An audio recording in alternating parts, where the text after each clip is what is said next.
উফ, কি প্রচণ্ড শীত পড়েছে রে বাবা! আর এই প্রচণ্ড শীতের মধ্যে আমার যেন হয়ে গেছে খুব সর্দি কাশি।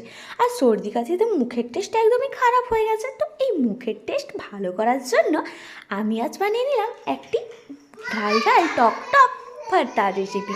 তো আজ আমি বানাচ্ছি ধনেপাতার ভর্তার রেসিপি। তো ধনেপাতাগুলো বাগান থেকে তুলে এনে ধুয়ে পরে পেস্ট করে, ধনেপাতা আর কাঁচা লঙ্কাটা আমি পেস্ট করে নিয়েছি।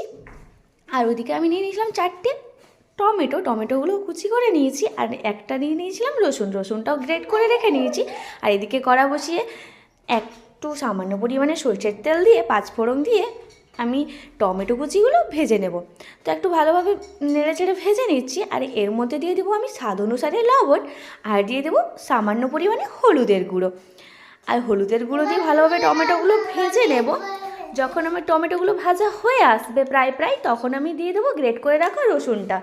আর রসুনটা দেওয়ার পরে কিন্তু বেশি ভাজা যাবে না, নাহলে কিন্তু ফ্লেভারটা চেঞ্জ হয়ে যাবে। রসুনটা একটু ভেজে এক দুবার নেড়ে চেড়ে তারপর আমি দিয়ে দিলাম পেস্ট করে রাখা আমার ধনেপাতা আর কাঁচা লঙ্কার পেস্টটি। আর তারপর ড্রাই হয়ে গেলে রেডি ধনেপাতার ভর্তা। গরম